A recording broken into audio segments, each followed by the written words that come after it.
ऋषिमुनियों का देश है। हजारों साल से, लाखों वर्षों से यहाँ पर एक जो मूल वस्तु है जिससे जीव तृप्त हो सकता है, हर एक जीव की जो अंतिम तृप्ति, अंतिम आनंद, जहाँ से फिर नीचे उतरना ना पड़े, पूरी तरह से तृप्त हो जाए, ऐसी व्यवस्था की हमारे ऋषि मुनि लोगों ने खोजे हैं। और संत महापुरुष उन्हीं की जो आत्म तत्व है, जो हमारे पूर्वजों ने खोजे हैं, उसी का प्रसाद पूरे समाज में लोगों को, जो दुखी है, यहाँ पर तो हर एक व्यक्ति दुखी है। कबीर साहब ने बोला कि तन दरे सुखिया खाऊ न देखा, जो देखा तो दुखिया देखा। बाटे बाटे हर कोई दुखिया, क्या गिरही क्या बैरागी। जो व्यक्ति घर में ग्रह गृहस्थी, वो भी दुखी है।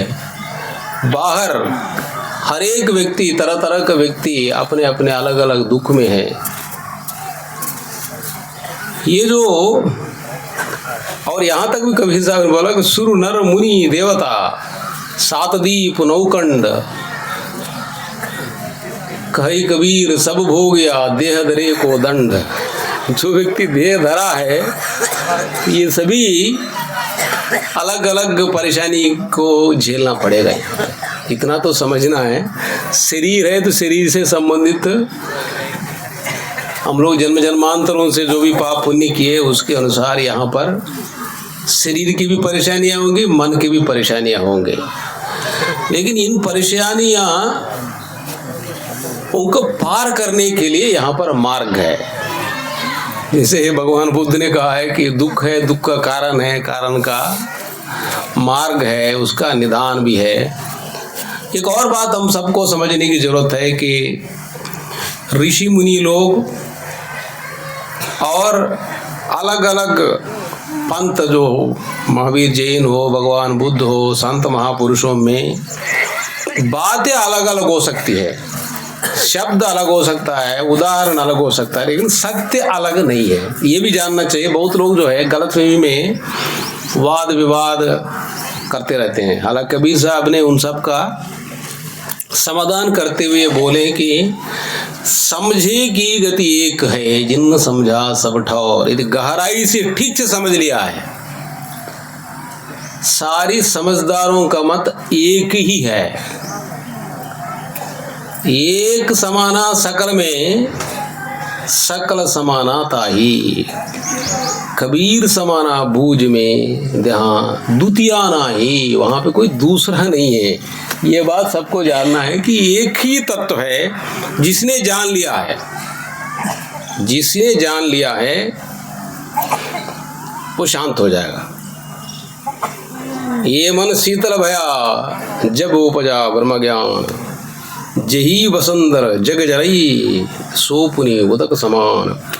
इस संसार में सब लोग जलते रहते हैं अपनी अपनी आग में, अपनी अपनी अज्ञान की आग में जलते रहते हैं।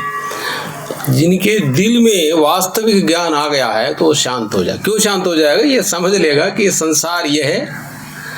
जब संसार से आत्मा को अलग कर देगा, या संसार में रहते हुए भी, उसको बोलते हैं कि कमलवत, जो बार बार हम लोग परमात्मा के तत्व की बोलते हैं कि ये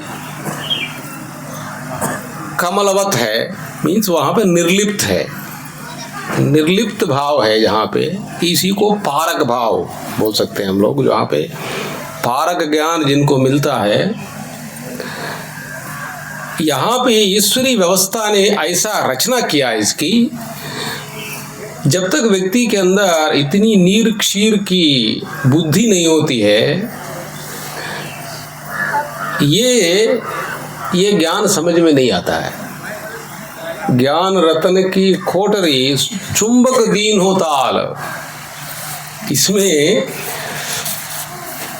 ये पारक आगे खुली है कुंजी बचन रसाल।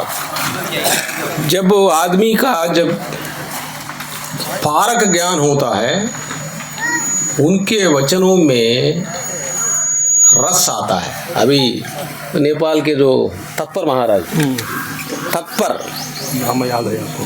तत्पर जो है ज्ञान के लिए बहुत आवश्यक अंग है। भगवान ने बोला है कि ज्ञान के लिए तत्पर होना बहुत जरूरी है। तत्पर मीन्स लेजी व्यक्ति नहीं, हमेशा सावधान रहेगा। तत्पर मीन्स हमेशा जागता रहेगा। जाके भाव हो तो हरि ऊपर, जागत रही न बिहानी। कबीर साहब ने बोला है कि जिनकी भाव हरि पे रहता है, रात दिन जागता है, वही सोता है जिनके अंदर अज्ञानता है। ये रात दिन जागता है, जागने वाला सावधान रहता। किससे जागना है?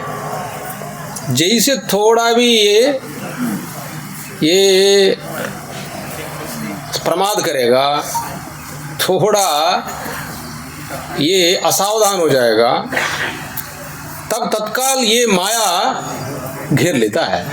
इसलिए अप्रमत्तः तदा भवति योगो ही प्रभवाप्ययो ताम योगमिति मन्यन्ते। आदमी उस सावधान अवस्था को भी योग कहा गया। व्यक्ति सावधान रहना चाहिए, तो सावधान रहेगा। हर एक आपकी जो भी जितनी व्यक्ति का जो इंद्रिय है, कर्मेंद्रिय, ज्ञानेंद्रिय, अभी हम लोग कुंभ मना रहे हैं, तो कुंभ क्या है? यदि संत ही कुंभ है, संत ही प्रयाग है। जब संत के विचार जो ईश्वरी व्यवस्था का विधान है, ईश्वर की जो विधान है, इसमें अपनी मन बुद्धि, 5 ज्ञानेंद्रिय, 5 कर्मेंद्रियों को जो डुबकी लगाना, ये पूर्ण कुंभ है। ईश्वरी विधान के अनुसार ये ईश्वर के साथ तादात्म्य हो गया है। ईश्वर के साथ, ईश्वर का विधि विधान है, ईश्वर का विधि विधान है। हम जाने ना जाने, ईश्वर के विधि विधान संत लोग जानते हैं। बातें अपने अपने, विशाल साहब ने, प्रेम साहब ने अपने अपने ढंग से, कबीर साहब ने कहा है कि ये जो है बीजक वित्त बता भाई, जो वित्त गुप्ता होई, शब्द बतावे जीव को, जाने बूझे बिरला कोई। इसको समझना है। पर एक और सब साकी आंकी ज्ञान की समझो देखो मनमाई, बिना साकी संसार की झगड़ा छूटत नाही। या संसार की झगड़ा से मुक्त होना चाहते हैं, जो साकी है, 353 है साकिया जी, 353 साकिया है, 365 दिन है। एक एक दिन एक एक साकी का भी मंत्रणा करते रहे हैं लोग, बहुत बड़ी घटना घटेगी। साकी जो है एक एक का, कई आदमी अपनी बुद्धि बहुत सारे चीजों में ये पहुंच नहीं पाती है, क्योंकि ये शास्त्रों में बोला गया है कि शरीर भी जड़ है, मन और बुद्धि भी कुछ हद तक जड़ है। ये मन और बुद्धि भी जड़ है, केवल अपनी बुद्धि चलाने लग जाए। बहुत बड़े बड़े लोगों को बुद्धि में भ्रम है, वो सोचते हैं कि मैं बहुत कुछ जानता हूँ। यहाँ का चीजें बहुत कुछ आप जान सकता है, लेकिन ईश्वर विद्या को जानने के लिए उसकी अलग विज्ञान है। ईश्वरी विद्या को जानने के लिए जो संसार की चीजों में, जो भोगों में जो फंसा हुआ है, भोगों में जो फंसा हुआ व्यक्ति ईश्वरी व्यवस्था को स्पर्श नहीं कर सकता। इसको ईश्वरी व्यवस्था को नहीं स्पर्श कर सकता। अहंकारी व्यक्ति है, तो कैसे पता चलेगा कि हम ईश्वरी व्यवस्था को समझ रहे हैं नहीं समझ रहे हैं? तो कबीर साहब ने एक बहुत बड़ा सिंपल टेस्ट बताया कि आप ईश्वर का व्यवस्था को आप जानते हैं नहीं जानते हैं। ये हर एक व्यक्ति इसको समझ सकता है कि अपने ऊपर देखिए, यही तो संत महापुरुषों की विशेषता है कि बड़ा सिंपल। अभी बोल रहे थे ना तत्पर साहब की, विशाल साहब से पूछा गया कि सिंपल बात बोला भाई, मन को स्वस्थ करो और सुखी रहो, इतना ही है। तो कबीर साहब ने कहा कि भाई आपको कैसे पता रहा कि आप ईश्वर के कितना नजदीक पहुंच गए हो? ईश्वर के नजदीक पहुंच गए हैं तो आपको स्वयं कैसे पता चलेगा? जब मैं था तब हरि नहीं, अब अब हरि है मई नाए, प्रेम की गली अति सा करी जा में दोन समाए। यदि आपको वास्तव में आपके अंदर अहंकार खत्म हुआ है नहीं हुआ, इतना ही टेस्ट है। यदि वास्तव में ये शरीर की तादाद में है व्यक्ति, समझना चाहिए कि मुझे वास्तव में ईश्वर का स्पर्श नहीं है। बाहर बताने की जरूरत नहीं है इसको, बाहर बताने की जरूरत, बाहर बताने के चक्कर में भी ज़्यादा जगह जितना जरूरत है वो बताना चाहिए। वो व्यक्ति उतना समझेगा जितना श्रद्धा है। श्रद्धा के बिना बहुत बार हम लोग जितना भी प्रयास, हालांकि कबीर साहब ने बहुत सावधानियां बताया कि पानी पिलाओत काफिर हो, घर घर शायर भारी, किस किस को पिलाओगे तुम? जो श्रद्धा बिना आगे बात बढ़ती नहीं है। आज के डेट में ये बहुत बड़ी चीज़ है कि व्यक्ति के अंदर या तो स्वयं समझ हो साधना करके, नहीं तो कम से कम श्रद्धा जरूरी है। अधिकांश बहुत सारे पढ़े लिखे लोगों को ईश्वर व्यवस्था के प्रति श्रद्धा नहीं है। मैंने अपने प्रशिक्षण में आए थे अभी IFS के लोग, मैंने पूछा कि भाई कितने लोग ईश्वर पर विश्वास करते हैं? 50% लोगों ने उसमें बोला कि ईश्वर क्या होता है, शरीर आया, पैदा हो गया, वो मर गया, इतना ही है। कहा कि एक ही जन्म है, ऐसा बोले। अब इमेजिन करिए कि ये पढ़े लिखे लोगों में फिर कोई व्यक्ति ये सोचेगा कि यही शरीर ही सब कुछ है, तो उसको धर्म कहाँ सिखा पाएंगे? ये बहुत बड़ा जटिल काम है कि व्यक्ति फिर उसको खाया पिया, इसमें जो है वो तो 4 वाक का सिस्टम है, खाया पिया, बीमार भी पड़ेंगे तो वो भी है, वो होगा ही, तो उतना सावधान रहेगा बीमार ना पड़े। और लेकिन दूसरों के साथ ठीक, अपना शरीर बीमार ना पड़े ये तो सीख जाएगा, ये तो सिखा सकते, बिना धर्म के सिखा सकते हैं भाई क्या खाना चाहिए, क्या पीना चाहिए, ये बीमारियों से बचाने के लिए। हालांकि वो चल पाएगा नहीं चल पाएगा ये अलग बात है। कोई व्यक्ति बिना ईश्वरीय सत्ता के साथ जुड़े हुए संयम होता नहीं है। संयम भी उसको नहीं सिखाया जा सकता है। वो व्यक्ति प्रयास अपने दम पे प्रयास करके, तो इसलिए बहुत सारे लोग दवा पर ही जीते हैं। बाद में आने के बाद बहुत पैसा कमाएंगे, इंश्योरेंस कराएंगे, उसी के पैसे के आधार पर उसमें जीते रहते हैं। उनका तो इसलिए सुख के आभास में रहते हैं, सुख उसको सपने में भी नहीं है। इसलिए शास्त्रों में बोला कि राम विमुखु सुखो सपने उनाई। ये जो है तुलसी बाबा ने बोला कि कमट पीठ बरु जामई बारा, बंदिया सुत बरु काहुई मारा। ये एक इतनी असंभव बात है, कछुआ के पीठ पे बाल नहीं उग सकते हैं। कछुआ के पीठ पे भले ही, तुलसी बाबा बोल रहे हैं कि कछुआ के पीठ पे भले ही बाल उग जाए, बंदिया के सुत भले ही किसी को मार दे, फूलई नब बरु बहुविधि पोला, फूलई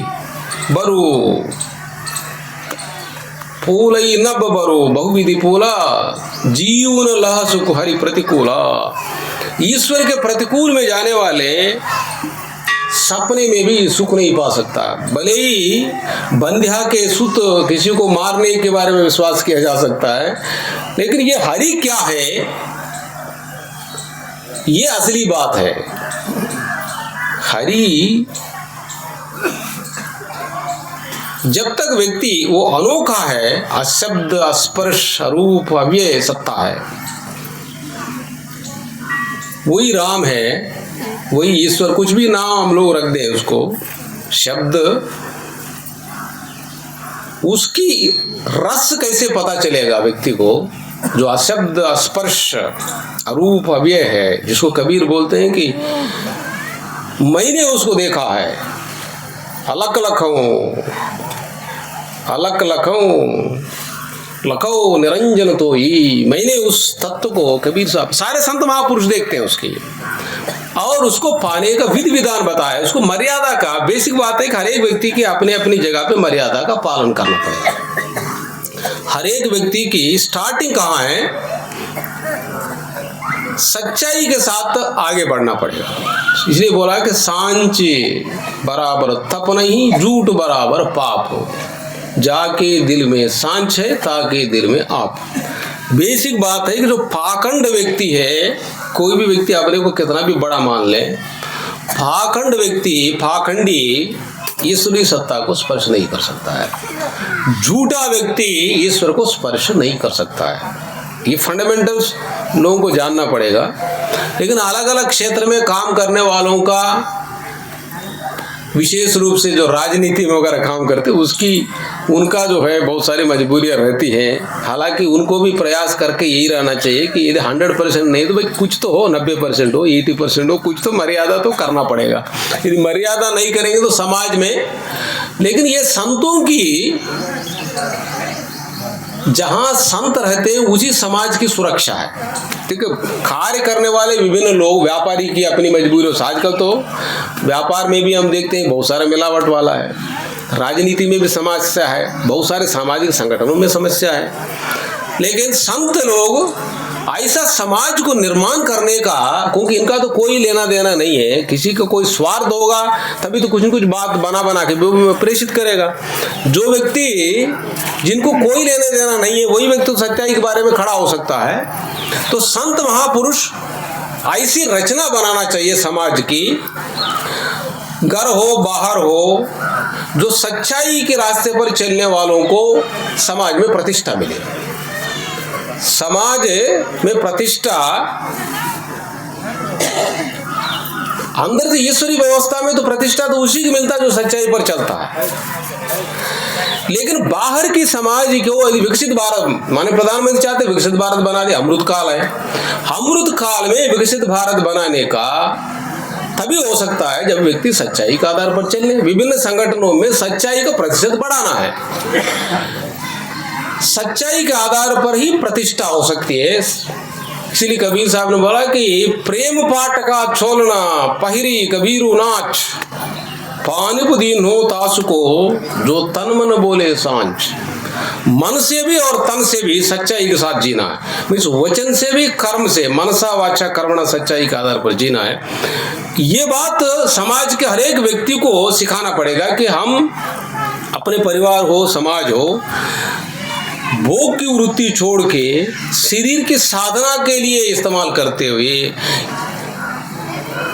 अपने मन को, शरीर को भी शुद्ध करना है, परिवार को भी शुद्ध करना है, बाहर भी शुद्ध करना है। प्रेम के आधार पर ही समाज में अमृत, प्रेम ही अमृत है।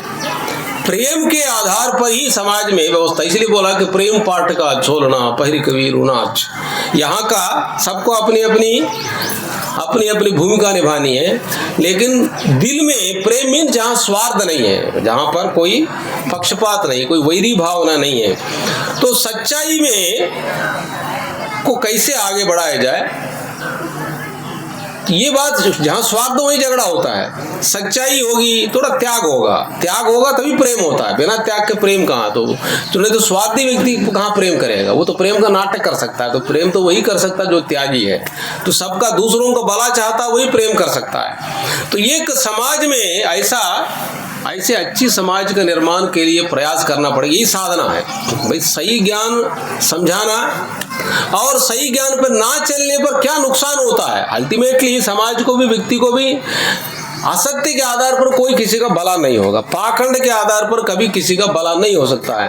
ये केवल व्यक्ति को लगता है कि मेरा बहुत भला हो रहा है, भले ही थोड़ा पैसा इकट्ठा कर ले, लेकिन वो सुख नहीं दे पाएगा।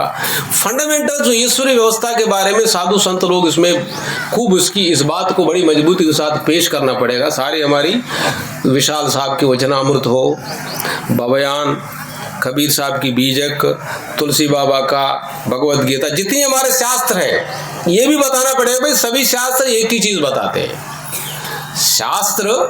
सभी शास्त्र समझने वाले नादान कुछ न कुछ अलग समझ सकते हैं। ईश्वरीय व्यवस्था को वास्तव में जानने वाले ये सभी ईश्वर की व्याख्या करते हैं। और वैसे भी जो संत महापुरुष हमारे जो शास्त्र लिखे हैं, जो स्वार्थी व्यक्ति झूठ मूठ लिख सकता है, त्यागी महापुरुष, संत, ऋषि, मुनि लोग झूठ क्यों लिखेंगे? लेकिन इंटरप्रेट करने वाले, उनका कोई नादानी हो सकती है।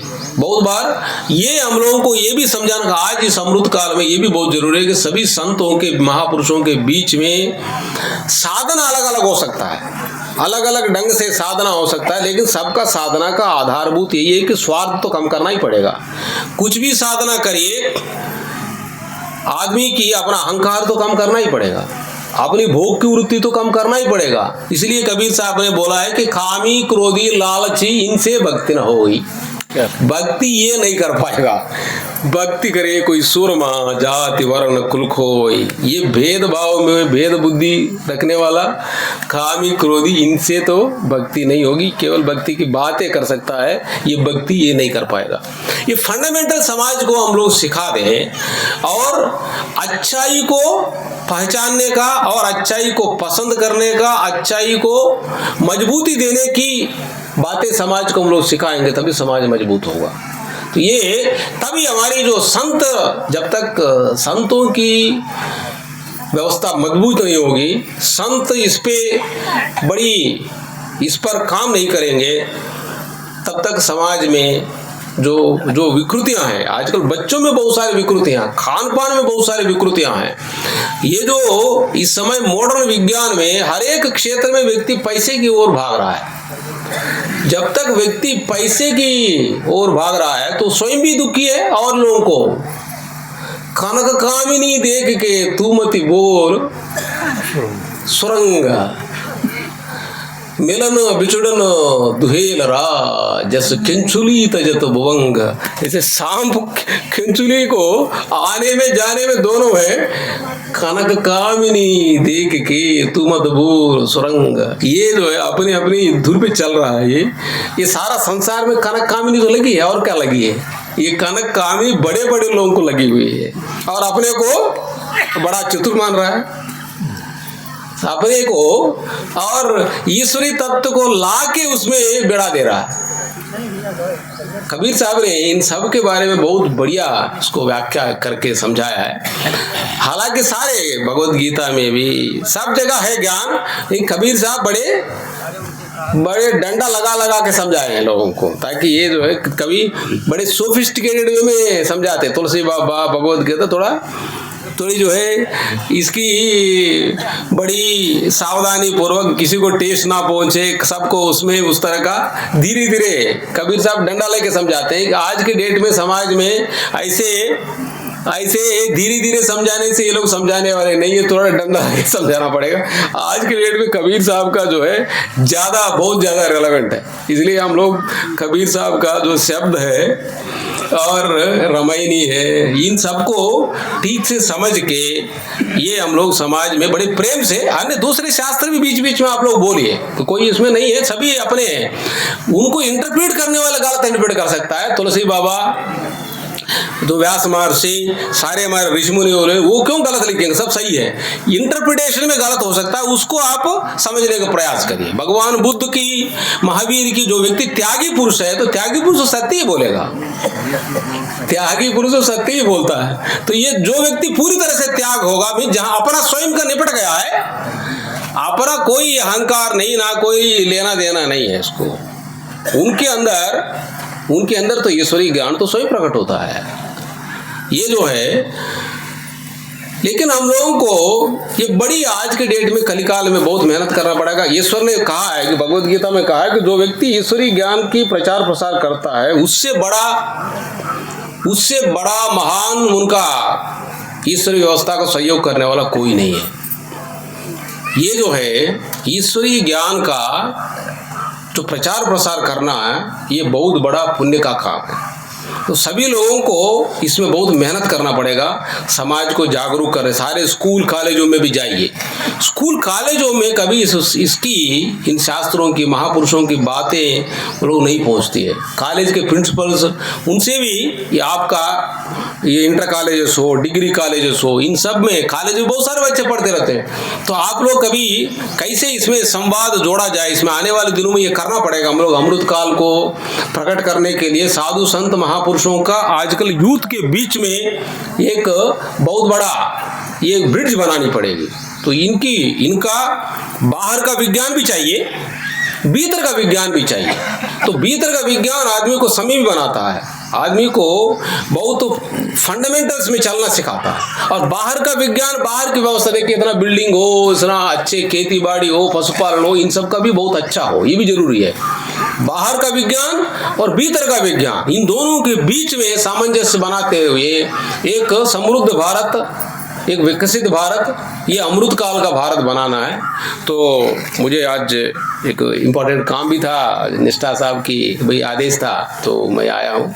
तो काफ़ी समय हो गया, मुझे अपने समय से ज़्यादा हो गया। तो वैसे भी आप सारे संत महापुरुष हैं, तत्पर साहब, इतने सारे लोग सत्य की बातें आपको सुनाएंगे। और सब लोग देखिए, जो संत समागम है ये बहुत बड़ी हरि कृपा से मिलता है, जिससे लोगों का दिल तृप्त होता है बहुत बड़ा। लोग एक अमृत को चख के इस अमृत वचनों को पूरे संसार में फैला कर अपने भारत को महान बनाएंगे। जब भारत अपने ऋषि सत्ता के आधार पर आगे बढ़ेगा, तभी विश्व का भी पूरा धरातल जो कलयुग से इसके ऊपर की ओर बढ़ाना है, द्वापर त्रेता नीचे आ गया, नीचे से फिर ऊपर उठाना है। इन साधु संतों का, इनकी वचन और इनके आधार पर जो पराक्रम हमारे संत महापुरुष करेंगे, इसी का आधार पर ये अमृत काल आएगा भारत में।